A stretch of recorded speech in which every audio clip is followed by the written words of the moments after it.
Yeah, we designated spitters live every week. Live, designated homie, cause we spit heat. We designated spitters, Francis and Pete. Yes, talking Yankee baseball, hip-hop for the streets. Yup, we designated, yup, we innovative. Yup, we designated, spitters time that you know. Yup, we designated, yup, we innovative. Yup, we designated, spitters, let's start the show. What is going on, everybody? Pete Simonetti here for NYY News, Designated Spittaz. Francis is right there. Francis, I saw those number counts on the followers actually going up. You know what? We didn't talk about that. We've been chatting a bit before we started this episode, and I meant to say good looks for the shout out because today we gotta if you guys are not following Francis, just shot up. I think I got another maybe between 12 and 15 more today, man. You guys see it right there, man. Go ahead and follow at one Francis Lee. It's right there. Right on that side. Bam. I can't stretch my hand over to that side, but anyway. I'm finishing it. It's right over there. You guys can see it. So we got the World Series going on right now. You guys will be seeing it Sunday. We got game 4 going on right now in the World Series. 2-1 in the moment. And we'll probably, if the Braves do something, I might give you guys a little tomahawk chop and see that Passan might have a heart attack when I do it. But I thought we were going to call this episode American Choppers. Choppers. I thought we were going to call this episode American Choppers. Maybe we could just CGI Trump in the middle of us. Passan would really love that. You really want head to explode, don't you? Passan will have a heart attack. It's funny because man. And again, you know, we don't get too political here at all when we talk about stuff, but I was laughing because I told the guys in the chat, I said, watch. I sent you guys the things because I knew it. I said, okay, Trump is going to a game. You're gonna have your Adlers. You're gonna have your Martinos do their regular things, and like right on cue, boom. Clockwork. Martino has to write an article on it.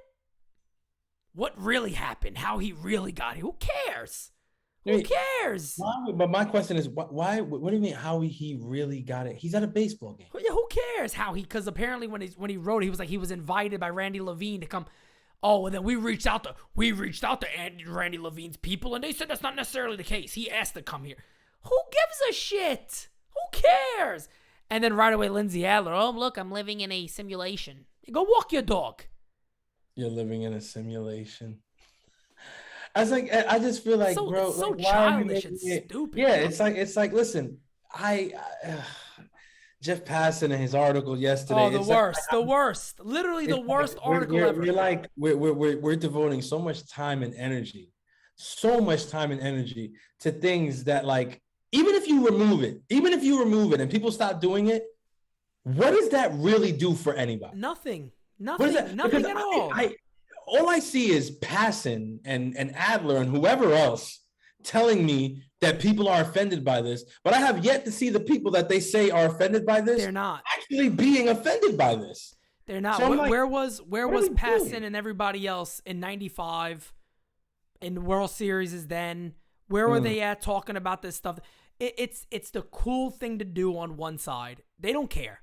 If you think Jeff Passan bothers him, you're out your friggin' mind. You're out your mind. It's funny, like little things like that. It's hilarious. And I'll be honest. I told Francis this beforehand. My article at Kevin Kernan put NYY News further up on the map. I had a lot of former baseball players reach out to me. A lot of them reach out to me. Companies actually reach out to me and thank us for what we're doing because we're keeping things real. We're saying what's on our mind. We're not holding back. We're not saying, well, I want to go with the flow here. Or I'm going to make a whole video talking about how I have a Native American friend who finds the tomahawk chop offensive. I mean, it's crazy that, you know, everything's offensive. Everything's offensive. But and if I look for me and my fiance were talking about the other. I said, babe, if I look to be offended, I could look to be offended. I could find something to be. I could go into an Italian restaurant, and I could see every Italian restaurant has the little fat guy statue with the big mustache holding the tomatoes. Mm-hmm. I don't think that should be in there. That offends me because not all Italians are fat and cook. No. Hey, you don't even gotta go. Little Caesars. Little Caesars. There you go. Pizza. I want to know when is that? When is the the attack to cancel them going to start? It's never going to start. You know why? Because people like the $5 pizza pies. That's right. Why. And you think Italians got a problem with it? You know, it's like, first of all, most Italians I know are like that. That's not even. That's not even pizza. Yeah, we wouldn't eat that. You know what I mean? Like, that's an embarrassment. They shouldn't even use the name Caesar, but you know what? Let them have it, or whatever. But it's like that's what I'm saying. It's like if you look for something to be offended by, chances are you're gonna find it. In today's world, you're gonna find it. I'm not saying that people don't have the right to be offended by things, because I would never say that. I don't like telling people how to feel. That's not my thing. I'm right there with you. I agree. What I'm saying is, I hear people telling me that this is like so offensive and people are angry about it. I'm like, okay, I hear you. But the people who you say are offended, like, where they at? Like, I want to talk to them. I want to talk to them. I don't want to hear from Jeff Passan. Like, when did he become Captain Woke Man? Like, it's like, well, that's what I said. When did he become the righteous man of what is wrong and right? He's on things lecturing a black man about how you talk about an Asian guy. Then he's like the guy to go to be like, oh, well, he has to teach us. Well, who is he? Who is Jeff Passan? Who is this guy? A white cis male. Like, apparently, I don't get it. If you listen to the groups that cancel everybody, you are the devil, Jeff Passan. You are a white cis male. Like, I don't understand. But it's like, listen, I don't personally see you as that. To be fair, unfortunately, the white liberal can get away with just about anything, and they're the ones that are actually offended by it. It's not native. It's not the majority of Native Americans. I'm not saying you don't have a Native American or two or a few that are probably like, I would like if they took it away, but I guarantee you, are the Braves new? Are the Braves a new team that haven't done this stuff? I'm like, this is all of a sudden new now because it's cool to do this. And the left feels they have power over this stuff. The woke mob, they have power to do these type of things. So again, I don't care if you're a liberal. I don't care if you agree. You could come on the show. You could talk to me. You could talk to us. Nobody's saying, hey, I don't want you guys in here. No, that's cool. Be in here. I'm just saying. Friends on both sides. Me too.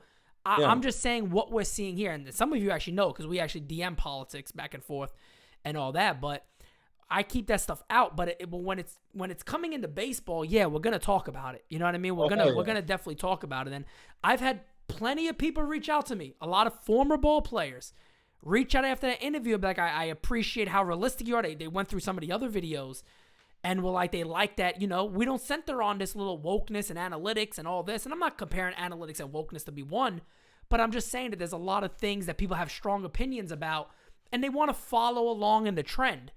We are trendsetters. We're going to do our own thing. Simple as that. There is a point to be made about analytics and wokeness kind of walking hand in hand. But I'm not going to poke that bear. I'm not going to poke that bear today. I'm just saying, like, there's an interesting correlation there.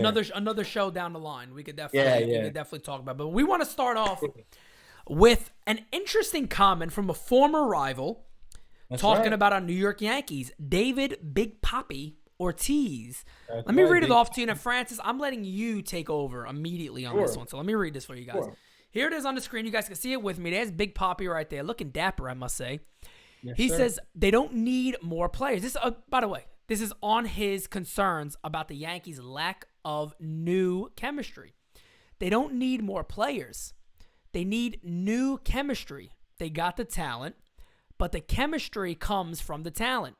If you have no chemistry, you can have the best talent and you're not going to win. So, Francis, I turn it over to you. Then I will give you my 2 cents on that one. On the man right there and the words he said about chemistry in the New York Yankees. Yes, sir. First things first, shout out Big Papi, man. Dominican legend. So always shout out to Big Papi. I don't forgive you for any transgressions that you committed against my New York Yankees, but as long as it was against anyone else, hey, shouts out to you.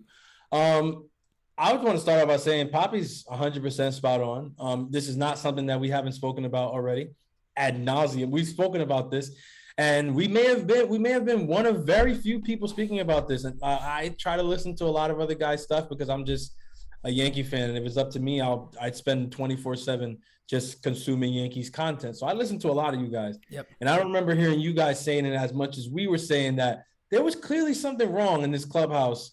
Like, and this year it was obvious, but we even said that this probably hasn't been just this year thing. Like, it's been a while that there's just been something off with this clubhouse. There's a lot of weird personalities. There's a lot of weird, like awkward, things. There's corniness. There's like, it's weird stuff going on.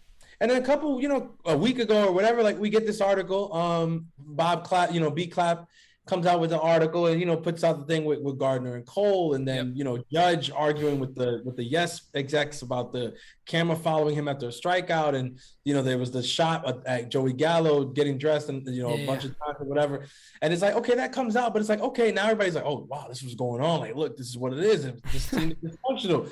It's like, first of all, there's probably a million more things that happen. Way more than that. Way more than that. That's what Phil Nevin decided to discuss with B Clap that day.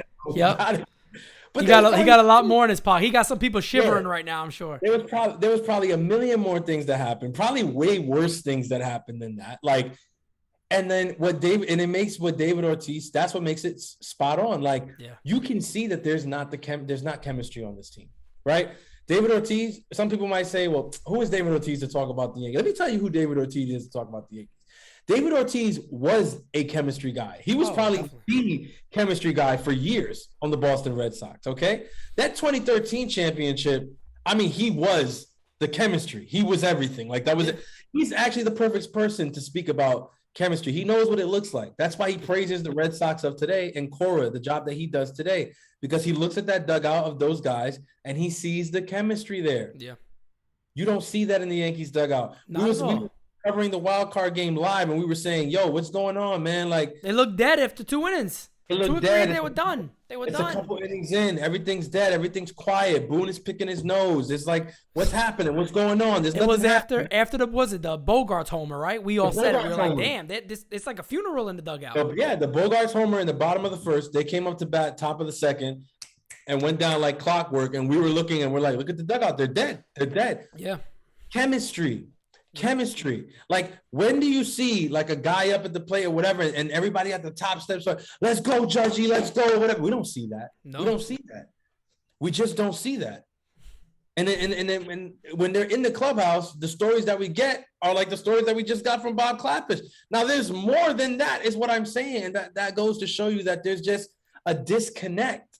There's just a disconnect. When somebody like Gardner doesn't know whether or not to play a prank with somebody, and he takes a chance playing a prank on somebody who then reacts in a way that's like, whatever. But like, I mean, my stance, you guys saw my Twitter, so my stance on whatever. Like, I feel like, okay, this was whatever.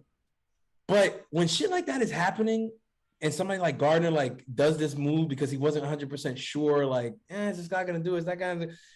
That's how you know the vibe is just off in the clubhouse, because somebody who's been there as long as that should know, like, I could joke with this guy. I shouldn't really joke with that guy. This guy depends on the day. Like, you should know that right away. But because there is no vibe really in the clubhouse and nobody really knows what the hell's going on, well, this is how shit like this happens. This is how shit like this gets out. And it shows up on the field. It shows up on the field. Kernan brought it up in the interview you did, where Torres doesn't run out, pass a wild pitch, strike three, or a pass ball. Yep. And Willits, instead of like interacting with him or saying to him, just puts his head down, walks back to the dugout. It just goes to show you why, because that was the vibe. It's like they're on a job that they're just waiting for the paycheck to come. Friday they get here, that's it. They clock in, clock out, bounce. It's the New York Yankee factory. That's what the clubhouse is. That's what this team is. It's the New York Yankees factory. And it's like it's not players, it's factory workers. Everybody's working like an assembly line, and it's like, here, whatever. You know what I'm here to do. I'm gonna do my job, and you're gonna praise me, or I'm not gonna do my job, and like you're not gonna praise me. Yeah. But did they just tie it? Soler went deep? Or no, I didn't see it. I think Swanson just went deep. Tie game. Yeah. Dansby Swanson homered, fly ball to right. Nice. Oh, and now Soler just homered, back to back. Oh, back to back. In the moment, back to back. Jorge Soler just went deep. Another hanger. Oh my God. It's going to be absolutely great. It's going to be great. I went to the game the other night. It was phenomenal. You're stupid. Phenomenal. Dansby Swanson's hair is sensational. You know, if they win, Trump's taking credit for the W. You know, he's. As we should. No, let me stop. He's gonna go. I went to the game. The game was great. One of the best games you ever seen. They won because Trump was there. And there'll be heads exploding around the world, thinking that the guy's not allowed to joke around or whatever. But anyway, look at this back-to-back home runs for America's team right now. The Atlanta Braves up 3-2.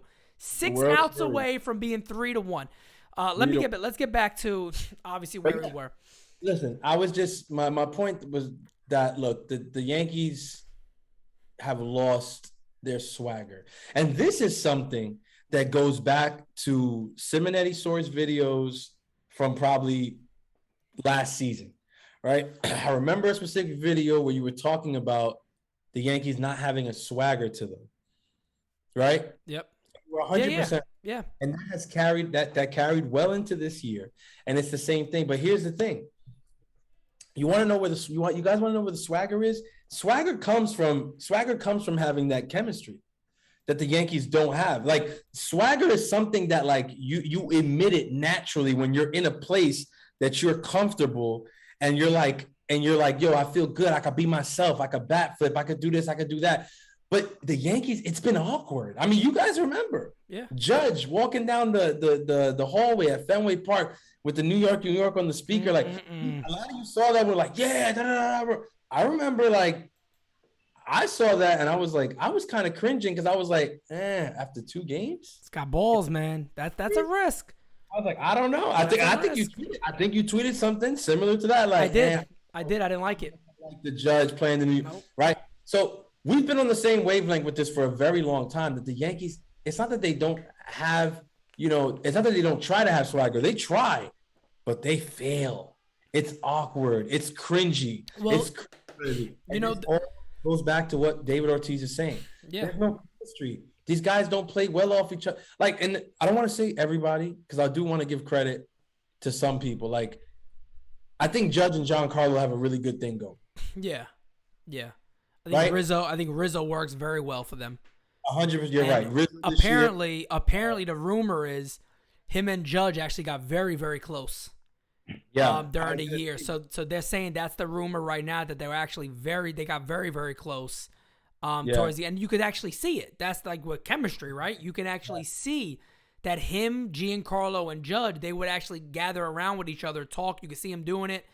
They were, active and getting kind of crazy in the dugout. But here's the thing about chemistry. So let me talk about chemistry real quick here and how it happens, right? And I'm not in the dugout, but I've asked these questions to a lot of people. It starts with the manager.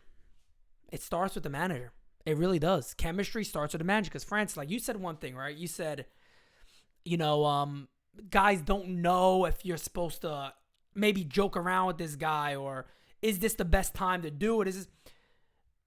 The manager needs to judge those moments. The manager needs to be involved in certain things like that. They got to read their players well. They got to know who's who. They got to know what personalities like. Like they say, right? They got Aaron Boone because they feel like he'll just be one of the boys. How does that work for chemistry? Can you really go to one of your friends and be like, hey, that's not happening on my club. You should know that. Take a seat. I think that's the problem. And I always reference it to managing a regular job, a regular store. If you're going out partying with your team every Friday and Saturday night, let's just say, or one of the days, all the time, then your boss comes in and is like, none of you guys are doing nothing. What's going on? We'll be all right. Comes back 2 weeks later, nothing has changed. What's up? These dudes' performances in the trash can. What are you doing? I talk to them. They'll be okay. At some point, you're going to have to hold the manager in charge accountable for not doing his job. Because at the end of the day, I think Boone is not comfortable going after some of these players. And I hope to God that changes. Kevin Kernan said that maybe now he'll see that I got to be better. I got to hold these guys accountable a little more. I can't be so relaxed with them that they're allowed to do whatever they want. Maybe I do have to bench them or sit them down or really pull them aside and talk to them. Things like that need to happen. But just when it comes to chemistry, I mean, it obviously, yes, it has a lot to do with talent. And we hear that, we hear things like about Brett Gardner that he's a prankster. CC Sabathia talked about in the past that it's all about livening things up. I heard CC say that recently. He's a good guy in the clubhouse because he does that. He's the guy that kind of gets guys pumped up. He's the ones they could go talk to. So, when you hear about things like this and you're like, okay, that's a little bit of story. We don't know the full thing of what happened here. We don't know what the mood in the clubhouse was, because I read that whole thing top to bottom. I read it live and all that stuff on the thing. And the way Clappage does it, he was trying to paint Cole as the bad guy in the situation. Because when I read it, I'm like, yeah, he's trying to paint him. Because he even goes, he didn't say that Gardner walked right up to Cole. He said he was parading around the clubhouse. When Cole got in his face, he was like in front of all of his teams. Okay, well, he's in a clubhouse, so I'm assuming the teammates are going to see. Was it there? Yeah. And what did he do? What was Cole's reaction? Did Cole jump over something and grab him by the shirt and go, hey, enough, knock it off? Or did he just go, Brett, knock it off? Like, what are you doing?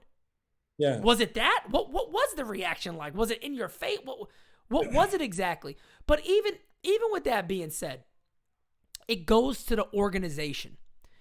And we got to talk about this because, everybody knows about the Joey Gallo, the tics and all that, the faces he makes, and something he's not able to control too easily. But then you find out that he's one of these guys, too, that they lays his clothes out. He puts one sock on at a time. He puts his pants on. He doesn't like the way it fits. He takes everything off and does it again. There's some people that are like that in life. That's reality of life. Now, here's my thing. What are the Yankees doing that maybe advanced scouting could have told them that, hey, look, there are some quirks to this guy. Just a heads up. Because again, before any of, I'm not knocking the new age guys, but maybe some of you don't know this. This happens. This is also a part of scouts' jobs. They actually get to learn about a player, especially a player team's targeting. They learn their background. They learn who they are as a person.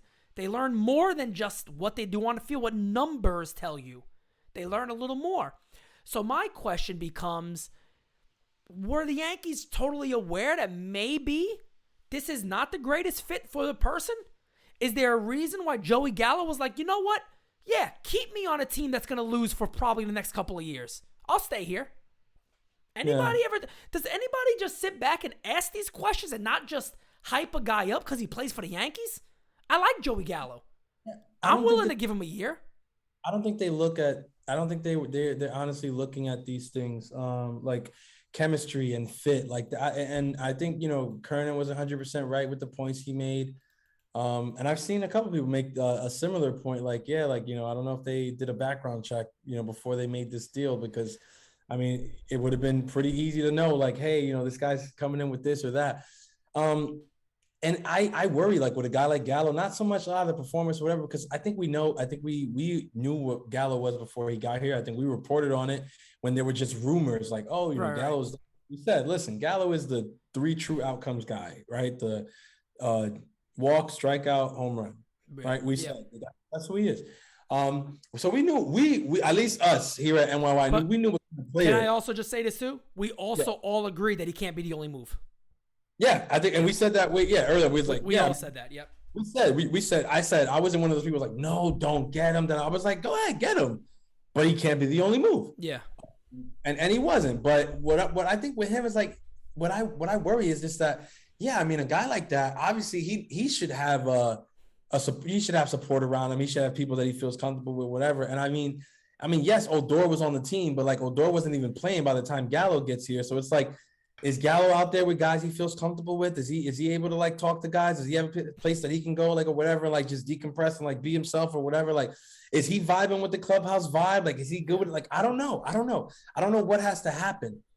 But David Ortiz is 100% right when he says that it's not necessarily that they need new players because they need to bring in new talent. And I think that's what I think I don't want people to misconstrue the quote, because I don't understand this quote as David Ortiz saying, oh, the Yankees don't need to get new players. I don't think that's what he's saying at all. No, I don't think so either. They do need to get new players, but it's not because they don't have enough talent. Yes. It's not that they need to get new players because they need to bring talent in. They need to bring chemistry in. Because they need to bring chemistry in. Yes, that's right. They didn't have enough talent. And when he says that, I agree. I look at the team that they had not starting 2021. But at the end of 2021, say DJ doesn't get injured, right? Yeah. And we've got DJ going, we've got Gallo going, we've got Rizzo going, we got Judge, we got Stanton, we got Urshela in there, Glaber's in there, unfortunately Sanchez is in there, and Gardner's in there, right? I look at that, and then I look at, you know, like the other teams here. Look at the Braves, look at Houston. These guys get a lot more contact hits and timely hits than the Yankees did at all season this year. But like in terms of like talent wise or whatever, it's like, I mean, there's situations where like you could argue that it almost evens out because of the amount of talent in one player like Aaron Judge, Stanton, Rizzo. Like there's a lot of freaking talent concentrated in those guys. Right. So it kind of evens out. With lineups like Atlanta, with lineups like Houston, it's spread across a little bit better. Mm-hmm. It does have, you know, two huge thumpers in freaking Altuve and Correa. Bregman has kind of fallen off. The Braves could say the same with Acuna and Freeman, but Acuna's been down all year. And look, it's Freeman. Freeman has had Austin Riley, really. Yeah, but I feel like with Atlanta, it's been by committee, right? It's been by committee. They figure it out by committee. They added smart pieces. They added good pieces too. Like a lot of people thought they were out, right? They were saying, "Well, Atlanta's gone. They're done. So let's move on." And they were like, "No, we're gonna add a few pieces, see what we can do." And they added some great ones. Look at Rosario. Look at Jock Peterson. I mean, come on. I mean, they've added a great amount of talent, and they knew the East was up in the air, and they could potentially, 6 outs away from being 3-1 up in a World Series. They could potentially win the World Series this year. It's an amazing accomplishment. It would be a huge accomplishment, and I think what's important to notice is like, yes, when I say they do it by committee, I think the most important thing to doing that is the chemistry. It is the chemistry. Yeah, it is. And that's what I think David Ortiz talks about when he says, like, this team is not lacking in talent. The Yankees they've been for a couple of years putting out, you know, talented teams on the field. The team hasn't been playing to their talent. And I think one of the culprits there, you know, aside from management, because management is part of it and leadership is a huge part of it, is chemistry, though. And I think this is something that, I agree with. I don't think the Yankees have had good chemistry in a long time. Yeah. Okay. It goes to show you that, you know, having a spring training, and man, every time I talk about this, I was like, man, Kernan really did drop some knowledge, because I keep wanting to go back to what he said. But the country club aspect doesn't always work, and it doesn't always lead to chemistry. He said something really important there that, like, I want people to understand. He said, and I know the Yankees, he's like, I'm not saying that the Yankees are the only ones doing it. Right. Right. He's right. I want you guys to understand that. I'm not saying that the Yankees, when I say that I agree that it's true that the Yankees run their spring training like a country club, I'm not saying that as if they're the only ones who do it. But here's my thing, okay? If the Dodgers want to run their spring training in 2021 and in 2022 like a country club, guess why I don't give a damn? One, I'm not a fan of the Dodgers. Two, they just won a ring in 2020. Yep. They just won. Yeah. They've been winning their division like perennially for years, okay? If they want to start slow and work up to it, hey, that's their prerogative, okay? Tampa Bay was just in the World Series last year. You know what I'm saying? They were a playoff team again this year. They won the division again this year, okay? Like, if they wanted to run it like a country club, which I don't think they do, but say that they did, okay, like, you got some recent success. I get it. But for the New York Yankees to be running their spring training like a country club, like, what's their excuse? What have we won? We haven't won a damn thing in 2009.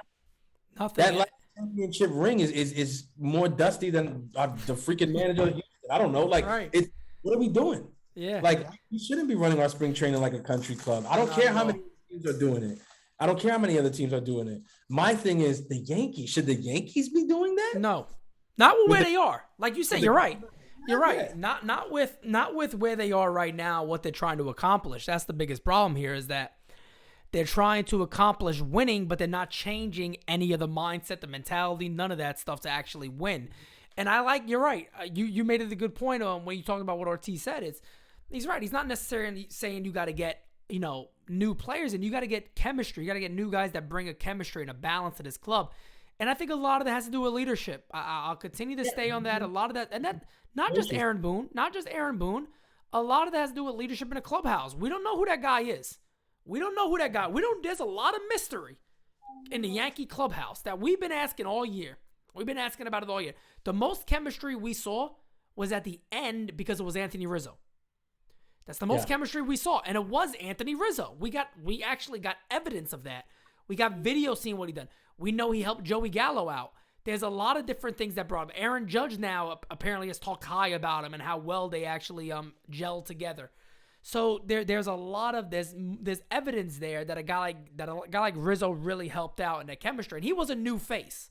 So he was a new face that came over and did that. They just got to add more guys, and what I hope they do is that they're able to use that scouting more, because everything can't be based off numbers. And folks, this organization is doing everything based off numbers. There is not no hiding about this no more. This is fact. This is just fact. This team is doing everything by what the analytical nerds are telling them to do. That's all there is to it. Brian Cashman is a do-all, end-all. He gets what he wants. He's being told by people these are the moves to make. He's seeing the body of work and the evidence of it, and boom, let's do it. He's not sitting back right now, right, and saying, hey, let's just throw an example out there. Jock Peterson is actually known as a really good clubhouse guy. He's a really, really good clubhouse guy. Yeah, but I think Sterling Marte is better for us. That's what it would be. They'll hand him a paper and go, oh, no, Brian, look at this. And he'll look at it, the body of work, okay. And I'm not saying, I'm not comparing the players, guys. So, oh, Pete, but he is. I'm not comparing that. I'm just saying, advanced scouts know people. They know the player. They know a lot more. There's a lot more to the story than what numbers tell you. I know a lot of analytical people don't believe that, but shocking to know, people are people. They're not. Me and Francis is a number. I'm not a number. People are people. If I was based off of subscribers, we're based off how many people view us. That's our worth. That's not true. That's not how it works. Not how life works in general. You know what I mean? They say you're as good. You're only as good as your last whatever paycheck, whatever it is, amount of money you bring, whatever it is, year you had. People are people, and we got to get back to that humanness of the game. That there are guys that maybe you take over somebody else that's a little more talented, because they bring other things to the table. They bring other things. A question like I told you guys when we were going back and forth on Brett Gardner. The only reason Gardner's still here is because he does something in the clubhouse they like. That's obvious. He's not here because he can hit. He's not getting these deals because, man, he's just some amazing fourth outfielder now. He's probably the fifth outfielder if you really think about it, maybe even further back than that. If you really want to go into it. You know he's not there because of playing ability. Not at all. He's there for leadership.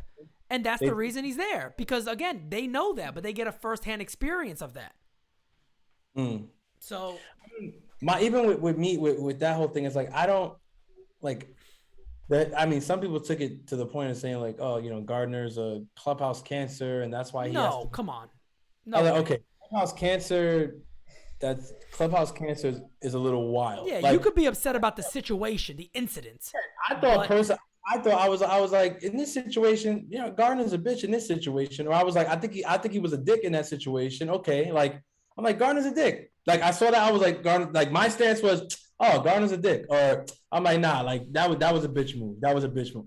Yeah. Clubhouse cancer, though, I don't know. I'm talking about in this one situation, I think that was a dick move or a little bit of a bitch move. But for the grand scope of things, I don't think I can call him a clubhouse cancer. Yeah. I don't know if the Yankees have had a clubhouse cancer that I remember. No, like, do people know what a clubhouse cancer actually is? Like, well, a lot of people thought like Randy Johnson was, but even Kernan said he was actually really liked in the clubhouse. Yeah, I mean, but he wasn't he wasn't like some bad dude. A clubhouse cancer, they're not even here. Like, Randy Johnson wasn't even here long enough to be a clubhouse cancer. In my opinion. No, you gotta be a real asshole to be a clubhouse cancer. Like, you gotta be known as an asshole. And I don't think the Yankees would keep somebody around like that. Like, a lot of people even point to like when A-Rod and Jeter was around. That was never really an issue. Like, the media wanted it to be an issue because it's a great story. But it was never really anything that was bad. Like I said, back in 2005, I think it was, they used to call A-Rod bitch tits. He thought it was a joke. Yeah. So he never got mad about it because he's like, oh, yeah, that's whatever, funny. Yeah. So, he thought it was a joke. My thing about the Cole situation was, I don't necessarily, again, I go back to what I said. We don't have enough evidence of what the actual situation was. We weren't, there wasn't enough evidence. I read the story countless times. I read it from top to bottom. Like, I can't put a blame necessarily on somebody. The one thing I will say is, I want to see who Garrett Cole is. I don't know that person yet. And I'm being honest. Maybe that's just my opinion. But I told you before this year I'm going to get hard on Cole. Cole needs to prove something because, guys, look, we got to also be realistic here. Yes, he pitched pretty good after the Spittaz attack, but we don't know where his confidence sunk to. We don't know the person, what happened. We don't know none of that. We don't know that he didn't get so mad at guard or whatever. I'm not even going to say so mad because all he said was he got in his face. I don't know what that looks like. I don't know what his personality was. I don't know any of that. And like I said, I don't know. I could make assumptions of what, might have been in his mind. Maybe guilt. I said it, but maybe guilt was part of it. Maybe he knows what he did. Maybe he knows he was better with Spittaz attack. People never ask, and that's not saying nothing bad about him. That's why I didn't like that's why I said, like, in that situation, like, I think it's a dick move on Gardner's part because I'm like Cole knows what the fuck he did. Like, he's probably already like, yeah, man, like, I fucked up. Now I'm fucking struggling because I was using this shit and I can't use this shit now. So, like, yeah, like, I'm like, if I'm on the outside looking in there, I'm like, even if he looks like he's doing good, I'm not going to make the joke. Why? Because I'm like, listen, it's pretty obvious this guy was using this shit. Now he's struggling. And I don't know, like, I would imagine that he's not in the best headspace right now because that's just not fun when you go from being as dominant as he was to as shitty as he was. Because so that was my whole. I don't think like his intent was like, nah, I'm gonna purposely mess with him. No, because, definitely not. Definitely not. I don't think it was a thing like that. No. Cole reacting the way that he reacted is something that's like, yeah, like no matter what could have been going on in that moment, like if he reacted like in a way that shocked Gardner, it just goes to show like there's not really a vibe in that clubhouse where it's like, because I think if Cole is in a place where he felt protected and supported or whatever, that joke hits a lot different. I agree. I actually agree with that. I agree with that. Jump that it's a joke. But because he got so apprehensive, and I said it in our group chat, like, I feel like it's common knowledge that Cole's awkward or whatever. At least it's been that. I hope that's not. Let me just say this on that. I hope that's not the case. Because the last thing you want is somebody, and you could say I'm wrong on this, but awkwardness and not wanting to be joked with in New York, you could consider that mentally weak because it's a tough place to be that person in, especially when the Yankees haven't lost one. And on top of that, when you accept that contract, you're immediately a target. The media is waiting for you to fail. They want to see it because they got a story. So my whole thing on that, like I think I asked Kernan about like his personality and stuff. That's when he brought up the guy in Oakland that was his mentor. And this brings up this kind of full circle, right? Mm-hmm. Is there somebody in that clubhouse that can sit down and talk with him? Does he have that? Or is he just a man? And that's not fair. I don't think so because I don't think he's like that. Matt Blake has done a phenomenal job or whatever, but Matt Blake is not going to be a mentor to Garrett Cole, right? No. CC Sabathia is an advisor, but like he's not traveling with the team. He's not there. We need... Like, remember, you see the way that CC spoke about Mike Harkey, the bullpen coach? Yes. He had that relationship with Hark. Yep. I don't think Cole has a relationship with Hark. I think Cole needs someone. Like, you know what I mean? Like, obviously, and this is not a shot to Mike Harkey. I think Mike Harkey's, probably doing a decent job at what he's doing. I mean, he's been here for quite a while now, and he's got votes of confidence from a lot of the guys on the team. But I don't like if he's not that guy for Cole, I wouldn't be surprised. Like I feel like when CC said it, it made so much sense why him and CC related. Like them talking about like him talking about the backgrounds that they come from and things like that. I was like, okay, I get it. But like, who's that guy for Garrett? Well, I think that guy for Garrett is currently sitting in the booth. Potentially, yeah. It's Coney you're talking about. Yeah, Coney. I feel potentially he potentially could be. Yeah. One of the things Michael K was actually pretty early on was like, saying like, he's like, listen, I know for a fact you, David, and Garrett would have a phenomenal conversation about pitching. Right, I remember that. Yep. Philosophy and everything. He's like, I would love to just be a fly on the wall, listen to you guys talk, shop and whatever. And you know what? I think he's right. I listen to David Cone talk during the games, and I'm just like, some of you guys probably watch the game and you're like, it's good, I like it, but after a while, like it gets to be a little too much for me, whatever. Like, I think Cole would eat that shit up. No, definitely he would. And like they said, he's a like Kernan said, Kernan spoke to him multiple times and all that, and he actually asked people about his time in Houston, and he said flat out, he's a student of the game. He really does. He loves pitching, and he wants to know how he gets better and all that. Yeah. I'm not knocking Matt Blake here. There's only so much a guy like Matt Blake could do for Garrett Cole. That's just being 100%. real. So like even Kernan talked about this. Cole though. He said, there's the best pitching coaches are mechanics. And what he means by it is like, you go drop your car off, you get it fixed. They don't say, maybe you got to change the seats, the colors of the seats. That's kind of what the analytics side does. And that's not knocking it. It works. Sometimes it works. Blake's more of a guy that'll go to the mound. And again, I got information on this, that this is accurate. He's a sequence guy. He's big into sequences. And we've seen this before. Guys will throw it, then all of a sudden they drop a changeup into the start and they're ready to go. And a lot of pitch coaches does that. But they said he's very much a sequence guy. You're doing this too much. Let me get you both on track. This is the pitch that does well. This is the one that this right-handed doesn't hit good against. This is where you got to go. There's certain guys, the pitching coaches, that are mechanics. Like he brought up Brett Strom, who's great at this. He'll tell a guy, no, look, I watched the video. You got to get back more on the rubber. You got to move more to the left on the rubber. What it's going to do is going to create this angle, that angle, blah, blah, blah, blah. And he could fix guys in a moment like that. Boom. Again, no knock on Matt Blake, whose pitching staff did terrific. So I give him all the credit in the world, okay? What all we're saying here is that maybe somebody else who has been there, who has done that, who has pitched in New York, who knows what it's like when you struggle, can sit back and have a conversation with Cole, somebody who could really bounce these ideas off of and go, hey, Garrett, I get it. I get it. I've been there. You don't even got to say that because I know you've been there. I respect what you're saying because you've done it. You're not talking shit. You've been there and done that. Garrett needs that. He had that with the Astros until his mentor passed away. And then it was like, all right, now I'm kind of out here on his own. And that's the same thing that, if you remember on the interview, that Kernan said about a guy like Robbie Ray. The pitching coach in Toronto, I forget his name right now, but he's one of the best in baseball. And he fixed Robbie Ray. Does Robbie Ray want to take that risk and leave that relationship and go to a place where maybe it's not the same thing? Maybe he doesn't have that mechanic. Maybe he doesn't have that guy that comes out the mound and goes, Robbie, look, you're mechanic. You're fucking up again. That's the wrong thing. That's not how I told you. Back on the left side of the rubber. Yeah. Maybe he needs that. Maybe Cole needs that. I'm not saying there's anything wrong with the way Cole pitches or his mechanics. But sometimes it helps clear your mind and ease your mind when you could talk to somebody who's been there and done that. I think Cole does need somebody to talk to. I don't think Cole had a phenomenal relationship with catchers. I mean, I know he liked Higgy, but I think the thing with Higgy is more like you're just not Gary Sanchez. Like, you know what I mean? Like potentially, yeah. But I just think like the love affair between him and Higgy is not so much about Higgy. It's just like, yeah, like anybody but Gary. And that's another area where we don't have a manager. And that's bad chemistry. Yeah, no. And you guys have heard me say this because I know some people are going to be like, Pete, but you said that he picks who he wants. No. I've always said, because the manager ain't going to do shit about it. I've always said it. I said, so it's going to be Cole's decision.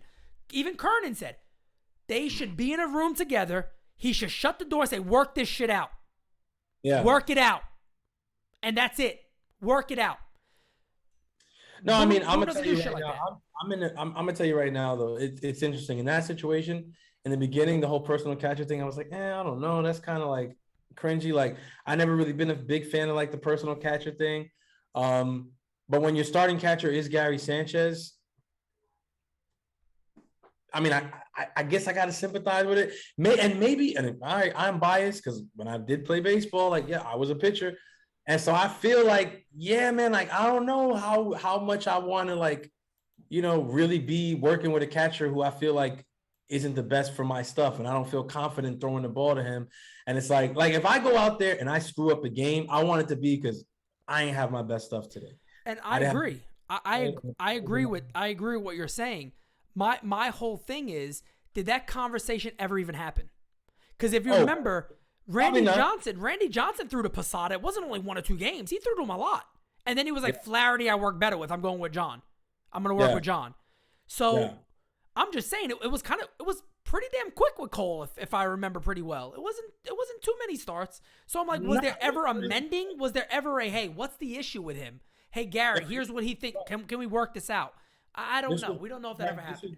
You're spot on with that. This happened relatively early in Cole's tenure with the Yankees. That's for sure. But again, like I said, I'm like, these are things that, if we're honest, these things go back to chemistry and things like that. Because when you have chemistry with a guy, of course, you're going to be willing to overlook certain things. Like I had a friend who caught me for the winter ball leagues when we were in between our high school season. And listen, his name was Kevin. He was definitely not the best defensive catcher out there, but I loved Kevin. Why? Because he was funny and like he kept me calm on the mound. Like he kept me calm. He was not very good defensively. He was overweight. He didn't really move well. Like, and I knew that when I was throwing to him, if I was going to throw a curveball in the dirt, it had to kind of be middle dirt because like I know it would bounce into him. But if I was like on one side or the other, it might get around him. And if I got somebody on, it's probably not going to work. And I knew this, but I still like throwing to him. Why? Because like I said, he was funny and he kept me calm and like he would do like quirky shit or whatever. Like if I was, he would like, and I'd be like, yo, look at this clown or whatever like that. So I was willing to overlook some of the physical, flaws because of the chemistry that we had. But when there is no chemistry there to begin with, you're not going to overlook. Yeah. And that's I think that's the bigger point that needs to be made. Like, did Garrett Cole and Gary Sanchez like even really try to make that relationship work, or was it just a thing where it's like, nah, I think I'm gonna go with the backup guy, and Gary was like, hey, está bien, I don't care. Yeah, whatever. And the other thing is too, how much fighting was there for that job? Is Gary? I know he's not comfortable sitting down in a wild card game or a game one, but we've seen that argument has been made, and I keep saying it's gonna be up to Cole. It's just gonna be up to Cole because there's nobody there trying to mend that. But that's. And again, man, I mean, I hate tooting our own horn here, but I've been right about Boone for a while now. For a long time, I've been right about Boone. I've been right about the clubhouse. I've been right about the chemistry on the field. Another great thing that Kernan brought up was the Yankees don't do fielding stuff a lot. They don't do it. They're not out early. He made a great point. He said Ron Washington would be out there at 7 a.m. He said A-Rod, Jeter, they'd be there at 7. And he said they weren't just starting. Their work has been in. He said A-Rod would be a third of the day, a third of the workout would be done by 7. And he said Jeter would have his routine. He wouldn't go as hard as A-Rod, but he would have his routine in place and he wouldn't miss it. Yeah. And like he said, there was Ron Washington's one of the guys that they'll be out there doing fielding practice at 7 a.m. You'll always see it. You'll always hear it. And even the other day, that's why I retweeted. I was like, oh shit, look, Kernan's point. Ron Washington was out there. It was pouring rain. He's doing fielding practice with the guys right on the side where it's not covered. So I'm like, the Yankees don't do that. And Kernan's like, well, no, it's actually not common. They don't. They haven't been a team that's been like, we're going to focus on this stuff. And it shows in the season.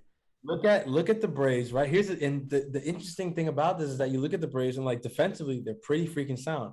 Swanson's got a great glove at shortstop.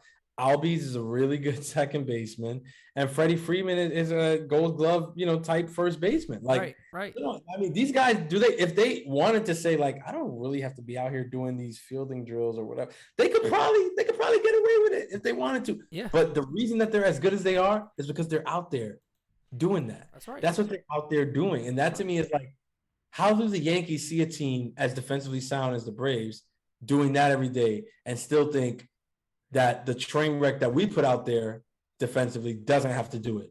That to me is where the change in mentality needs to happen, and it needs to happen fast because we need to have guys going out there doing infield drills. It can't just be that they're doing infield drills after they have a game with an excessive amount of errors. No, you should be doing that all the time. Have to make winning habits. Yep. You don't make a habit of, no, if we have a really bad game in one aspect, then we'll work on it the next day. No, work on that shit all the time. That's right. Work on bunting and moving runners over. Work on base running. Work on defense.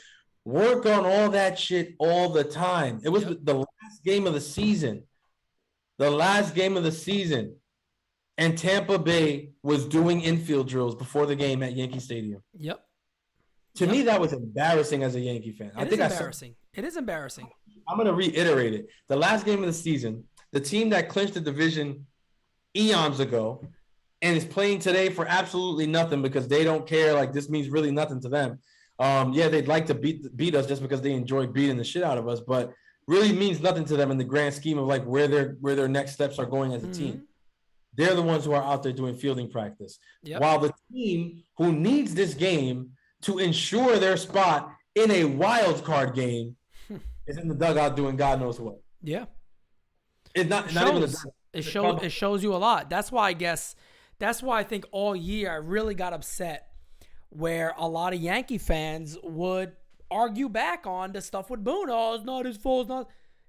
Hold on. Analytics team isn't, I don't think, chiming in on the fielding practice these guys are doing. I don't think they're saying, guys, the numbers show they don't need to do field. I don't know. I'm pretty sure that stuff's up to the manager to go out there and get extra work in and things like that. And I mean, maybe, there's still a lot of change that needs to happen. And we'll see how it goes. Yeah. I mean, the thing too, with the whole, like, being the player's guy and everything like that is, one thing is like, yeah, I get it, but isn't it easy to be the player's guy if you're not really pushing them? Yeah, of course. Well, that's what I'm talking about. How do you be their boss, their manager, if you're best friends with them? Yeah. How do you tell them what to do if you're so goody-goody, I'm part of the team type of guy? You can't do that. There got to be a separation. There got to be an understanding that I'm the manager. I want a good relationship, but when you don't play the way I expect. You better believe I'm going to be on your ass. The Yankees didn't have that. And we better hope that Boone learned his lesson, because a lot of people are telling me maybe he will. So I'll hold off and I'll wait on that, and maybe he will, but we'll see what happens, right? We'll see what happens. But speaking of managers, San Diego got a new manager. Yes, sir. And it could lead. Big old Bobby Melvin. Wish he could have been a manager of the Yankees, but Bobby Melvin is moving on to San Diego. And right now the rumor is that the Oakland A's roster may open up to some more salary slashing. Yeah. And they got some ball plays over there. No, that's an interesting situation. I think the first thing to say, I said in our chat, was I didn't realize, Melvin was even available. No. And I was like, where was the reporting on this? But what happened was he wasn't necessarily available, but they did say, like, hey, if you want to go and, interview for this Padres job, we'll let you go. Yep. And he went and interviewed, and the Padres wanted him, and Oakland let him go. So it's not necessarily he was available, but Oakland let him go to the Padres. So that was interesting. And I think what makes it so interesting is that, I mean, a team who is planning to contend next season doesn't get rid of a manager who was really good with them. You know what I mean? Bob Melvin was not a part of it. I'm gonna use a Cashmanism, but it's actually gonna be true when I say it here. Bob Melvin wasn't a part of the problem with Oakland. He was actually a part of the solution with Oakland. Right. So them allowing him to go take the gig with the Padres, just to me, is a sign that they're probably planning on not contending for another year or two. And they figured, hey man, this guy's done right by us. The best thing we could do is do right by him, and let him know, hey, look, if you want to go on to some different opportunity, have a chance to win, go ahead and take it, because we're going to be going in a different direction the next year or two. Class act by them, because he was under contract. So class act by the Oakland organization. Have to do that. Stand-up organization, though. So definitely. I mean, yes, I know. If you're an Oakland fan, you're probably not going to agree stand-up organization, because you kind of want your team to go for it. And I agree with you. I think what I was saying a couple episodes ago when the whole Olsen stuff started, I was like, look, I'd love it, but I was like, the reason that I don't see it is because I was like, Oakland doesn't necessarily have to trade him. I mean, they were really in it all year this year, and they fell out of contention in the last week. Like, they could run it back. I mean, they got Chris Bassett back at the end of the year. Like, I was like, run it back. Let's see. But I guess they don't see running it back in 2022. I think they think it's prudent to try and move guys now when their value is at its peak, and see if they can't make a run maybe 3 years from now, 4 years from now. Well, the main thing too that you gotta think about also is that every team lost money in the COVID year. So, that's one thing too. And then, for them right now, they're probably like, hey, for us to compete, we know there's holes. We probably got to add a little bit more. Maybe there's a few guys we can add. And they're probably sitting back thinking, we only got 2 years left with our best guys. And some guys only 1 year left. Yeah. At this point, is it best to maybe trade one or two of these guys with the multiple years left, get the most we can out of them now, save that money, maybe move some other salary around, and we start that process already? It's kind of ugly because they gave him a great pitching prospect from Marte, but they went for it. So I don't really shut them out for that when they gave him a really good pitching prospect from Marte, but it is what it is. But, you look at it as the team, and we were doing this before we went live, but I pulled up a lot of their roster here. You know, they got Elvis Andrus, of course, who's making the most on the team, $14.25 million. He's going to be a free agent in 2023. So we got the 1 year left. I can see them trying to move that if a team needs a shortstop, maybe putting some money out there. But a lot of it's some of their top guys. You know, Andrew Chafin is one, Jake Diekman, Matt Chapman. We talked about Sean Manaea. We talked about Matt Olson, Chris Bassett. Chris Bassett's going to be a free agent. Next year is his last year. So Olson has a couple of more years. Chapman got a couple of more years. Manaea, last year's is next year is last year. Next year is his last year. So I think they'll move a lot of guys. Now, I know people kind of relate this back to the Yankees. Well, who could be of interest? A lot of them could be. I mean, Chapman could be, Manaea could be, Olson could be, Bassett could be. All four of those guys fit the Yankees. I'll tell you right now. I know Olson is the sexy move, right? That everybody's like really in. I think Chapman is probably just as sexy a move. I didn't want to say just as sexy because I know one of these guys on Yankees a list of hot player thing. Please don't. God, yeah. What we're talking about here with that. Shouts out to him though, and whoever likes that kind of thing. But I think Chapman is a move that's just as interesting, and I'll tell you why. We brought up, I think, just last episode, the possibility of moving on from Gio and us being okay with it because Gio struggled with being available, right? And I think we're not getting while Gio does provide decent production at the third base spot. The fact is he's not there as often as we'd like him to be, and even when he is there, he's not really thumping the way you're expecting to get the thump out of the hot corner. That's right. So if you upgrade that to a Matt Chapman, and then maybe instead of trading for Olson, you just re-sign Rizzo, and you're going into the year with Rizzo man in first and Chapman at third. Well, that's pretty freaking good. And you add a shortstop to that.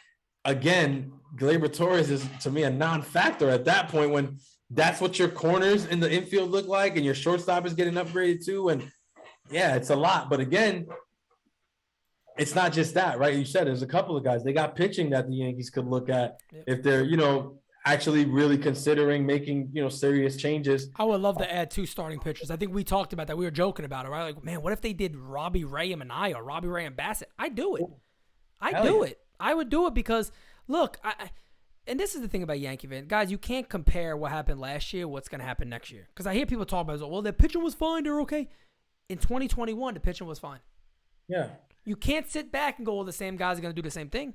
You can't do that. You can't do that. Championship teams rarely, if ever, stand pat and rest on their laurels. No, and that's definitely championship teams. And I was actually supposed to make this video, but no, definitely. I'll get to this video probably in the next day or so.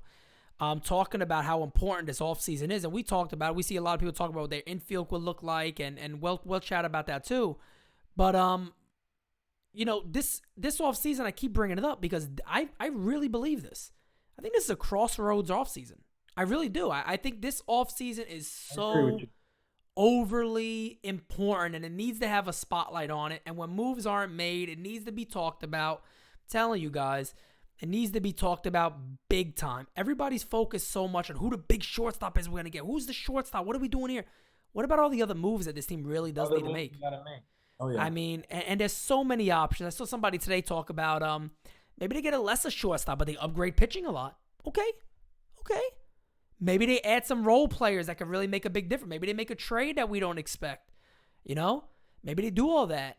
And, somebody messaged me too, said, Pete, you should do a video about DJ LeMahieu and his just conundrum right now on the team and where he fits in. I said, that could be a good idea. But, I mean, I sit back and I think about it too, and I'm like, unfortunately, the Yankees got a tough call because, let's be real here, DJ LeMahieu is the best second baseman the team has. Yeah. That's just fact. And you could sit there and be like, whoa, Gleyber's younger, he could be better, he's cheaper. I don't give a shit about that when it comes to the Yankees. I don't care about that. He's not a better defensive second baseman. And if you want to be the person that goes, well, DJ LeMahieu's failing and he's not good no more, I'll give you the chance to be that guy. But if DJ LeMahieu came back next year and his 280, 285, 293, 305, 310, nobody's going to be shocked. Everybody says, oh, yeah, LeMahieu. They're going to do the same shit as before.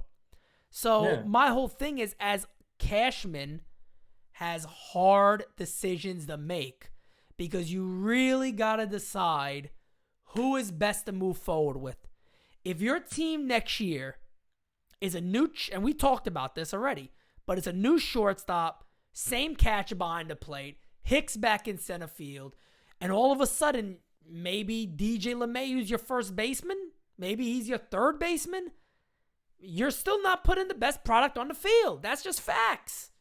He should be a second base, but I agree with you 100%. And I think my issue here is very simple. Like, I think Kernan, again, we're bringing him up a lot because it was a great interview, and he's spot on when he says Cashman's ego has precluded us from making a lot of the deals that we've had to make and a lot of the moves that we've had to make for a long time. That's right. And, it sucks. I get it. I can't imagine, being Cashman and having to wear those shoes and get up there in front of millions of people and say, like, yeah, I dropped the ball with this guy, or you're like, or not even say it, physically, but make a move that kind of says, like, yeah, I made a mistake here. But you got to do that, right? And I think that's how you win championships. That's how you do things. One of the things that I liked about George, the boss, is that he made changes constantly. Yep. And I think people think like, oh no, he never admitted he was wrong. He would just if he brought a guy in and made a change a year, 2 years in, that's him admitting that it was wrong. Exactly. He's like, oh, you're fired. Okay, let me get another guy. Like, that's how that kind of works. And that's my only thing. So I feel like with Glaber, we're at the situation where it's like, yeah, he's young. Yes, there is potential there. Yes, there's a lot of controllability left. Yes, he's not making money. Yes. But for me, all of that is why I trade him right now, while that still is a guarantee. Because what's not a guarantee is that he's going to get better next season just because we have him at second base. Correct. What's not a guarantee is that he's ever going to hit the way he was hitting a couple years ago. Correct. That's not a guarantee that he does that as a Yankee. If you trade him somewhere else, I would personally go out on a limb and say, I think he's going to have a couple of really good freaking seasons. Yeah, it wouldn't shock me at all. If he's an all-star again, I wouldn't be shocked. I wouldn't be shocked if he's an all-star with the Yankees. Yeah. But my whole thing is... Doesn't make sense. That's what I'm talking about, right? Is that... You're signed how many more years? 5? Yeah. What are we going to do? What are we going to do with him? So, I mean, I get back to people saying before, well, maybe Cash shouldn't have made that. No, he should have made that. That was the right call. DJ? Because you're the Yankees. Yeah. So you got that luxury of saying, if I sign a guy and they don't pan out, okay, at least, we got money still. You can make, as the Yankees GM, you are allowed those errors. My beef with Cashman is when you go out there and you give Aaron Hicks 7 years, when you usually do stuff like that, like I talked about with Kernan, a legitimate prospect who you want to hold on to for years to come. Yeah. You buy out the arbitration years. Arbitration gets expensive now. Try to save money by buying out those years and taking that risk on that guy long term. Aaron Hicks is not a guy who takes it long term. He did this with Aaron Hicks because he said, oh man, I traded for this guy. Look how good he is. The analytics guys love him. They're saying he's excellent. Great. I'm going to lock him up long term. This was a steal. And it wasn't. This is a guy who can't stay on the field. It was a steal, all right. Aaron Hicks stole from us. Yeah, definitely. And I don't blame him. I mean, good job, Aaron Hicks. Good job. Yeah. You did a good job. You made some money. I think this is to kind of put a button on the Oakland stuff. There's a lot of deals to be made there, but it boils down to what we've been saying the last couple of weeks. Will Cashman and his team look to make those deals? Will they part with the necessary prospect capital that it will take to land one of the big names like Chapman or Olsen or Minaya or a Bassett? Like, will they, are they going to actually consider it, or are they going to say, no, we have to hold on to, Dominguez and Volpe and Peraza? And don't get me wrong, I agree 1,000% on Volpe. To me, everybody else though, let's talk. I'm willing. I'm wide open for anybody else. Anybody else is available. I got a lot of love for Luis Medina. When I saw him, I was like, yeah, this dude gonna be an animal. I could see this guy being an absolute animal. But I trade him. I would trade him. Right, but here's my thing. And the reason that I trade him is not because I don't believe in these guys, because I believe in them just as much as the next guy does. When we had Eli on, and we're definitely going to do that again next season because that was a phenomenal podcast. Yeah. I believe in all the guys that he's bringing up 100%. But here's my thing. Do they fit the window right now? Because make no mistake about it, there is a current window. And of course. While I don't agree with the people saying, oh, the window's closed or whatever, I disagree with that. But I do agree that the window is closing. It's definitely closing.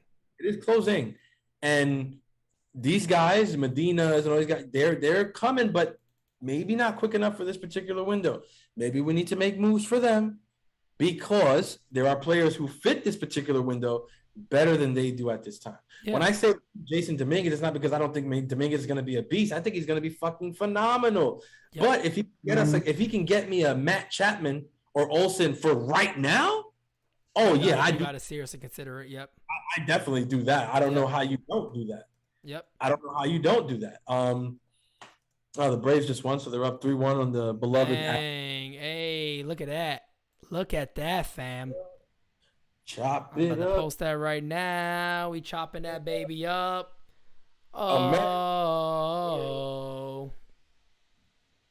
Now let me stop. Jeff Passan is crying right now somewhere. We gotta go to a Braves game next year, bro. Definitely go to a Braves game. No, so yeah, I don't know. Let's see. We'll see what Cashman does. Maybe he surprises us. Who knows? Yeah, we can. And you know, one of the last things we'll do here before we wrap up is we'll talk about what our infield will look like. Yeah. What our infield will look like and go from there. I actually been writing down what I like the Yankee team to look like.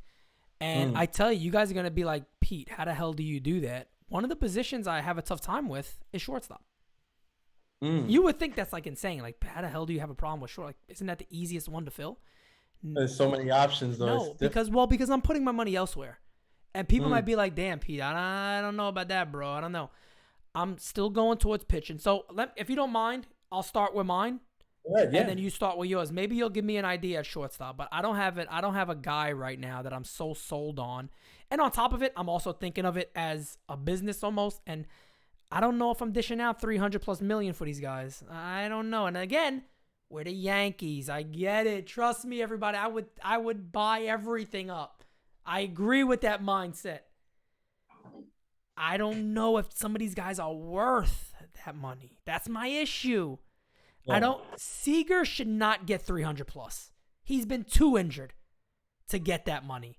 Yeah. So if that's what the real asking price is, and if that's guaranteed, anyway, let me get to what I'm saying.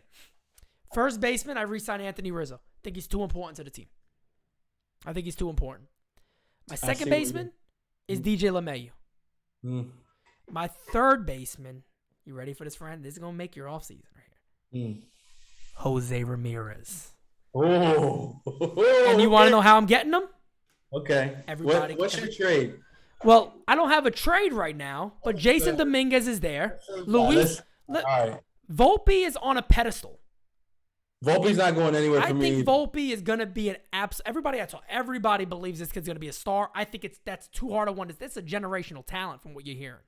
Yeah. Leave him alone. And the mindset. This is the best part about him. Everybody says he's a winner. He's not happy with how his season went. He wants to be better.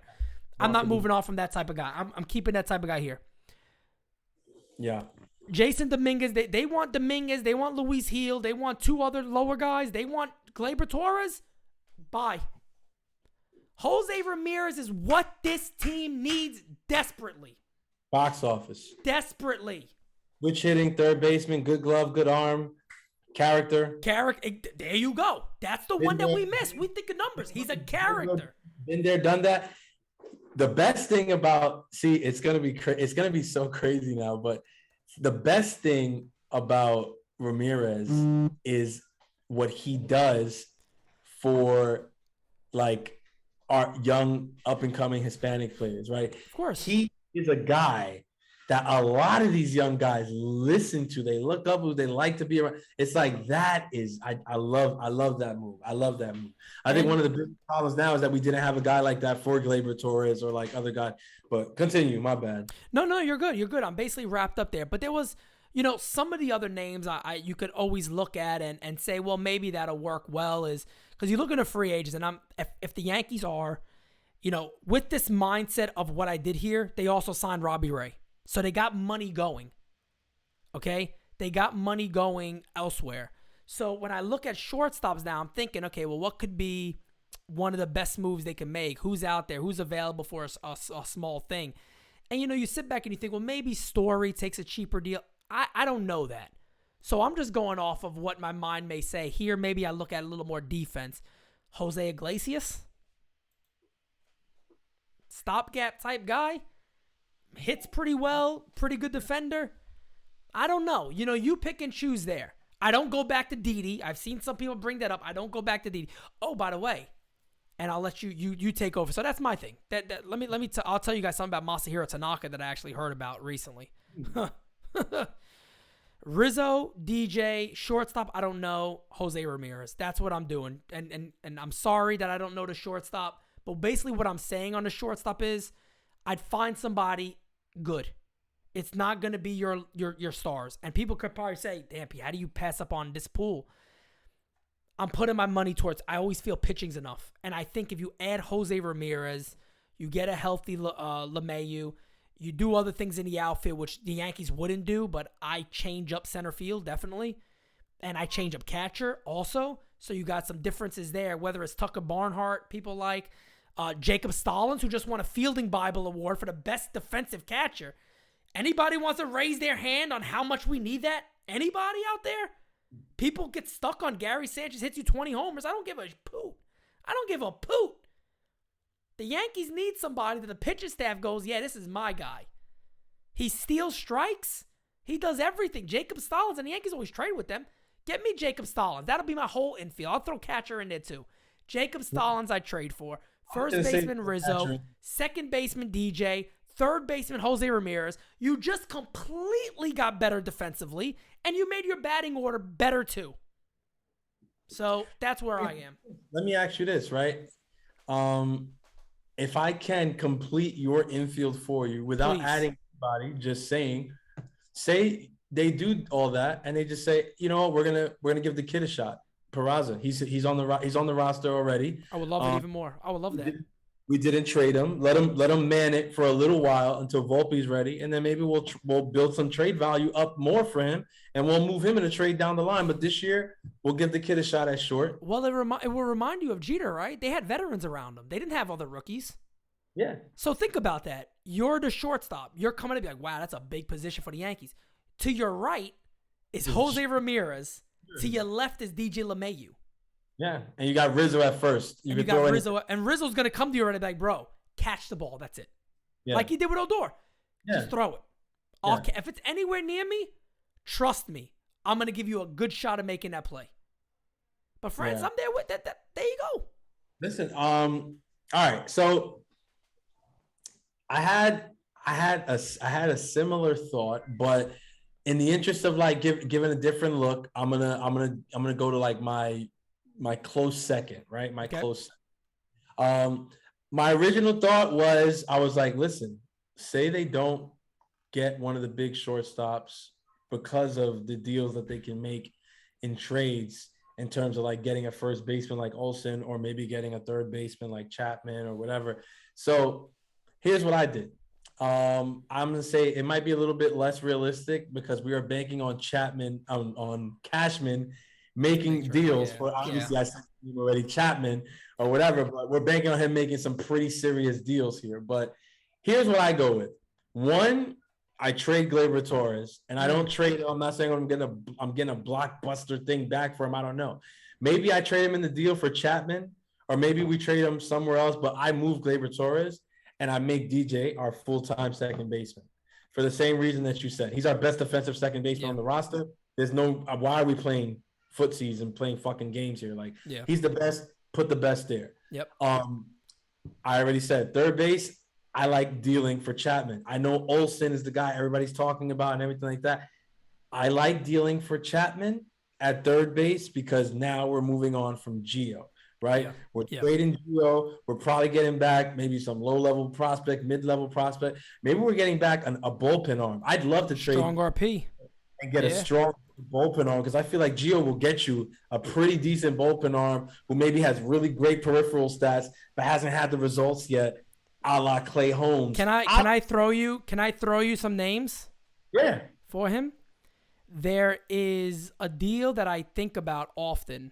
And a team that I think about. I know that they are going to likely try to the Texas Rangers, for an example, are going to try to put this thing into fast motion. Everybody expects them to have a big offseason. They got some good young guys coming up. They got some pretty decent players coming up there. But a lot of people expect them to maybe make some pretty strong moves. There's a guy on the team that we seen the Yankees face. If they can get him, I will love it. There's one big guy in the bullpen, Josh Spores. I don't know if you remember Josh Spores. Yes. He throws. Am I correct? Yes. Yeah. He looked terrific. The same Kluber's perfect game. Yep. He throws very hard, 69 Ks in 59 innings. But again, he's young. He has all the potential in the world. He's a guy right now that I don't believe they feel like this is the next closer. I'm pretty sure they'd probably deal him. But those are the things that I'm looking at. Let's say for a Gio Urshela, they're like, Gio at third. You got him for a few more years. That's already a big guy there. Maybe we signed Story. Got a really nice left side of your infield to show to your fans. You got you got a good center fielder still. The offense could really come around and be tight if you get some pitching. You might shock a few people this year. So maybe it's one of those things like that where you can do that. Taylor Hearn is another guy who's another lefty who could start and come out the pen. So I just want to throw it out there because, people sometimes say that, Urshela's been injured. Urshela got value. Urshela got bounced back, and people like him because he's a good character. He's a good you could tell. People like him because he's a good guy. He's a good character. I think was Kernan saying that he was the one that was out there like working out, taking the ball. Him and DJ LeMahieu. LeMahieu was doing backhand plays everywhere. Yeah, like this is like that's good. I think Gio definitely has value, even with like the injury questions and things like that. Decent glove at third. The bat has come along since coming to the Yankees, really come into his own. I think there's value there. So I'd like to move on from him now and upgrade because I think that we as the Yankees should be getting more from the hot corner. So I like going and dealing for Chapman, whatever it takes. I think. I don't know, how much it's going to take, but yeah, your Dominguez is probably going to be in there to start, and you're going to have to go in there maybe with one of the two pitchers there and Heel or Medina or, Schmidt has some value, but I don't know if it's enough. I mean, yeah, when you pair him with Dominguez, it does up the ante, but I don't know. But it's going to hurt. That's one thing I'm not going to lie to you guys. If you are going to make a deal for a guy like Chapman, it's got to hurt. It's got to hurt someone. Yeah. So that I have no illusions that a deal like that won't hurt, but that's the deal that I want. So far I got DJ at second base. I got Chapman at third base. I'm going to go first base. I re-signed Anthony Rizzo. I like the relationship that he built with Judge. I think he fits really freaking well in this lineup. I think he was doing phenomenal until he caught COVID, and then battling back from COVID. I think he got back to maybe 75, 80% of himself, but I don't think he got back 100% to himself. I was going to say I could attest. I can definitely attest to it. Oh, yeah, I had COVID, and let me tell you guys, even after I was told I'm negative and I'm in they said, I don't know if this is a normal thing, but the doctor said you're in a recovery mode now. I'm like, okay, all right, whatever that means. He's like, yeah, it'll take a while to build things up. To right now, I'm going back weeks, right? I still am working on getting my full respiratory back when I do a hard cardio. That is like building back up still. And there was a time where I told you about this. When my body gets tired very, very quickly, which I never had. I'm like muscle ache type tired. Yeah. So knowing that some people get things a certain way, maybe Rizzo had those same type of effects. I know the boxer Tyson Fury, if you guys follow fighting at all, he had COVID before his Deontay Wilder 3 fight. And his dad said he was actually worried about it because Tyson Fury runs like 10 miles every day. They were 3 miles in, and he couldn't breathe. So he's like, how are you going to go step in the ring with this monster and fight this guy again when you can't breathe? You got to move the date back and say, no, I'm going to do it. But Anthony Rizzo could have had a major effect from COVID. He could have had a major effect from COVID. I think he came back. I think he was, more or less there, but I feel like we saw the effect. We saw some errors, like, things like that, like weird things that I was just like, I don't think he's 100%. I don't think he's 100%. So I'd like to bring him back, re-sign him. I don't think it's going to cost a ridiculous amount. I would like it to not be anything north of 4 or 5 years, but who knows? If the money's cheap, then they probably extend it. Who knows? But I like to bring Rizzo back. So far I have DJ at second, Chapman at third, Rizzo at first, and then you said shortstop. Who's the shortstop? Who's the shortstop that you go for? You guys already know. I would absolutely, positively love Carlos Correa on the New York Yankees.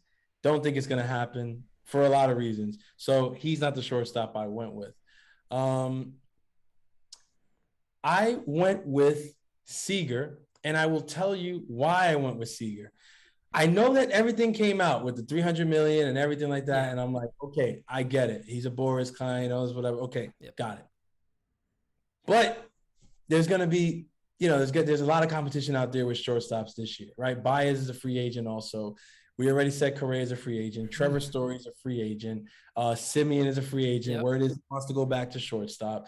There's free agents. Then you got lower level guys like your Didi's and who could be free agents, or I might be messing that up. I think Didi got one more year and over there. But you got like I said, your Iglesias, your Simmons. You got those guys out there. Jelton Simmons, it's a pretty crowded field. And here's what I'm saying. I think Correa is going to get 300 million plus, but outside of that, I don't know 100% like in my heart of hearts that Corey Seager is going to get 300 million. I don't think so either, to be honest. I think that was put out there so that it could be like a barometer saying like, that's what we want. Or it could be maybe a team jumps to that number immediately. Possible. Or that, you know what I mean? It could be one of those things like a feel that, okay, well, he'll probably want that. So maybe we do it. Exactly. You never know. You never know. You put that feeler out there because maybe we'll get a team that says, hey, we really want this kid. We don't want to fuck around. We'll just, on the first talk, we'll say, all right, yeah, we're willing to go 300 million, 10 years. Let's do it. But I'm going to say we get him, right? In my perfect world, I'm the GM. I signed Seager, but it's not 300 million. It's not cheap. I'm not saying I'm going to get him for freaking 200 million, 220. But I feel like if I'm signing him, I find a way where it works to maybe get him at anywhere from 265 to 285, which I know is only 15 down from 300 million. But on the other side of 300 million, there's something about that number that I feel a way about. So tough, yeah. even 285, I'm okay with. Yeah. Because Seager is young enough, and I think it's possible. Who knows? We did get really healthy years from Judge and Stanton this year. Maybe there's something the Cressy approach could do for Seager. Who knows? Let me tell you why, though. The reason I go Seager is actually not just a play for 2022 and Chapman and all this stuff. So I'll explain it to you. It's because right now, that's my infield for 2022. 2 years later, Chapman is a free agent. I let him walk. I move Seager to third, and Volpe takes over at short, and we don't miss a beat in my infield. I didn't say catcher, who I would like to go for catcher, so I'll put out my options. I'm 100% in line with you with Jacob Stallings, but I'm going to give a different name just to be – I'll say I'd go Tucker Barnhart 1, or another name that I don't know if we've talked about before. I also like the kid from Arizona, Carson Kelly. I don't know how possible. I love Carson Kelly, but I don't know if they're going to move him. I don't know how realistic or possible. I said that the other time. He would probably be one of my number one choices to go after if they remove him. So Carson Kelly definitely would be my guy. We did bring him up, but Tucker Barnhart I think is realistic. Yeah, definitely.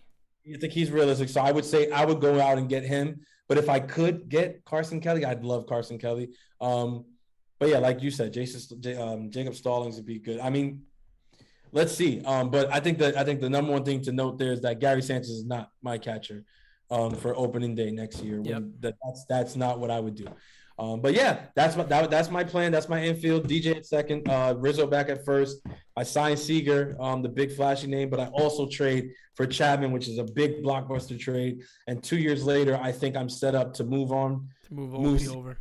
The man third base. I let Chapman walk, but then Volpe comes up and takes over at shortstop. Yeah. And I feel like this would be. That's how I would do it. Makes sense. So that's yours. Mine again would be we both agree on Rizzo at first base. We both agree at DJ at second base. Then I'd have Peraza at short. You gave me that idea. I like that idea. And I'd have third base would be Jose Ramirez, and catcher would be my man Jacob Stallings. I think that will make the Yankees really better. I think they'd be a much better team for both of what we said, both options. So you guys let us know. Let us know in the comments below what you guys think about both of our options. Let us know what your options would be also. Something different. Yeah, you guys might be something different. So yeah, let's start a conversation down there in the chat, and then also in the comments section about what your guys what you would do with the infield and what those trades would look like. We kind of got into that a little bit, what our trades would look like. So with all that being said, I mean, that's where we are. That's what we think. I think we covered just about everything today that we have to cover. There'll obviously be a lot more coming. We obviously have big things coming up, winter meetings and all that fun stuff. We're not 100% certain if we'll have an episode next week, but guys, stay tuned. We'll let you know if we don't, if we do. Not that anything is planned, but if there's, slow news, maybe it's not the best time to do it. We do other things, maybe other videos and stuff like that to cover some things up. But again, guys, if you have not watched the interview with Kevin Kernan, take some time out of your day and do that. It's really informative, not because of me, all because of Kevin. Kevin's extremely knowledgeable, so hearing him talk was really fun. I know a lot of times I was kind of like, man, this guy, I love that he aligns with a lot of what Team NY News says because he's been around for so long and he knows so many people in the New York Hall of Fame. So, I mean, it's pretty damn awesome. And definitely check that one out, guys. It's an affirmation when you hear a guy like Kevin Kernan get up there and start saying some of the things that you say and that we've been saying, because it's like, I mean, this guy knows baseball. 100%, no doubt about it. The interview, I've watched the interview 3 times now. One, obviously to support the channel and my team, but also just because it's a really enjoyable interview. It's one of the better interviews I've watched this year. I'm not just saying that because it was my guy Pete doing it with. No, I think a lot of people said it, but a lot of people said that. For what I look for in an interview, like that was one of the more enjoyable ones because the baseball talk, all of that was everything I look for. And like, I feel like, look, man, like to hear him echo some of the things that we've been saying about like how this team just isn't prepared, how they're not doing the right things and stuff like that or whatever. And I don't think he killed Boone. I mean, he didn't. He was honest about him. That I like him. He said he's a nice guy. He said he said, I know everybody says it, but he's like, I'm going to say it. He's a really nice guy. I know him. I know his dad. I know his brother. I know whatever. But he said that he lost respect for Boone. I said, hey, you know what? Listen, I'm indifferent that they brought him back. I think because I figured I had to, I resigned myself to it after the wild card game because I said, Pete's right. They're probably going to bring him back anyway. So I was like, screw it. They'll bring him back, whatever. But to hear Kernan say like, yeah, but I mean, I lost respect for him. I was like, that's literally was my feel. Like when he was re-signed, it's like, yeah, like I'm not going to freaking burn down Yankee Stadium because they re-signed Boone, but I'm not going to also sit here and say like, I respect them. And it's the same feeling that I had when they signed them the first time. Like, did you notice? Did you like how I had to try to get in and ask Kernan about the bully thing? I can't help myself. But you said I've been saying it and to everybody I interview because I just can't get over it. I can't get over it. But Kernan made a great point. What did he say again? He said you said it. You told us. He said you can't be passive aggressive. He said that's my thing there. If you have something to say, go say it to the young. Don't go crying to the media. That was a great point. Spot on. Yep. That was a great point when he said that. Yeah, that was a great freaking point. And I think that's what it is. Like, yeah, we joke about it or whatever, because at the end of the day, it was a grown man saying he got bullied by an umpire, which is absolutely nuts. It's egregious, and we shouldn't accept that shit as fans, but we had to. Yep. But aside from that, what Kernan says is like, bro, why do that in the post-game presser? Of course. Do it out there on the field. You're getting thrown anyway. That's right. You're getting thrown out. Just go do it. Like, go. He's like, Boone did it once. Remember that one time? He's like, that's when the real through for like a little bit, and then we haven't seen that guy. And I was like, shit, he's right. Yeah, he's right. I love the Savages in the box ring. Yeah, me too. What happened to them? I felt it was like a downfall toward not that moment, but as long as it went on, it was like, all right, you're gonna hold these people accountable now, right? Like I don't know, but I mean, gonna be a savage in the dugout? Yeah, that's right. But you're 100% right. I mean, that was the Boone. That's the Boone we need. And like I said, I have never once said I dislike the person. I have never said that. I said he drives me mad. I can't stand when I see him because, like Kernan said, you can't even watch his post games anymore. You can't watch it because you sit there and like, oh, okay, yeah, same shit. Let's go. Next thing. You know what he's gonna say. You know what he's gonna say. So he doesn't like being called a puppet, but he is.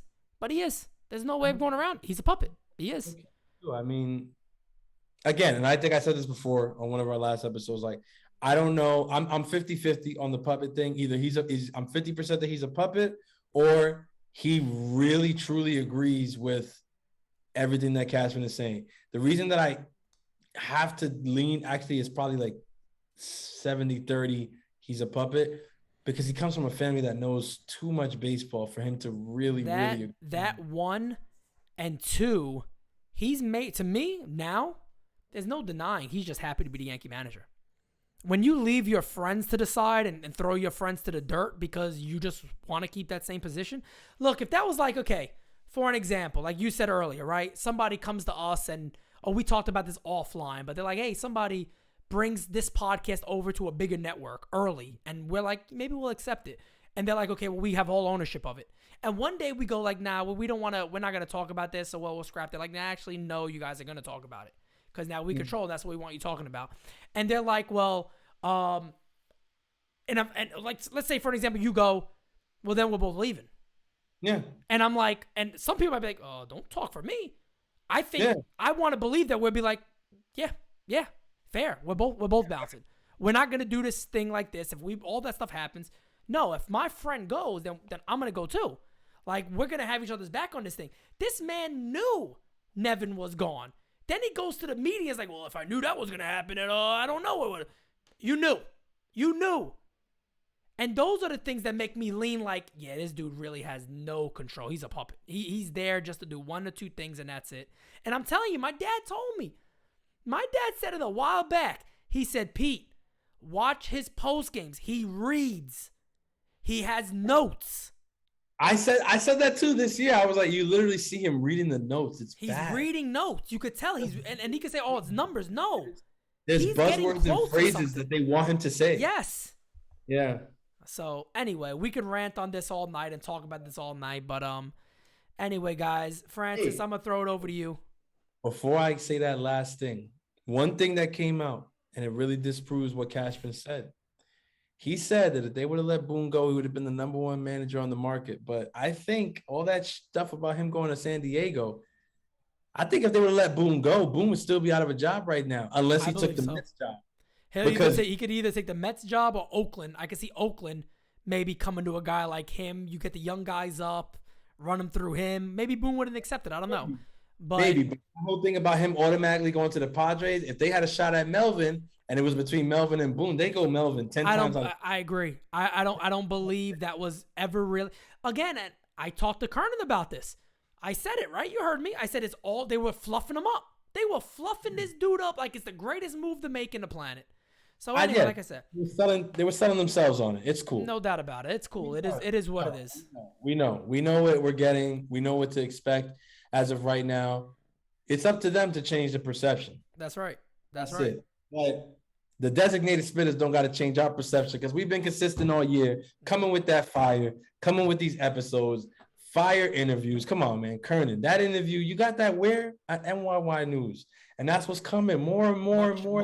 Much more. It's going to be coming out of your ears in January, guys. All types of new stuff. Much more. I mean, there's a hell of a lot lined up. But I don't think the tagline will ever change.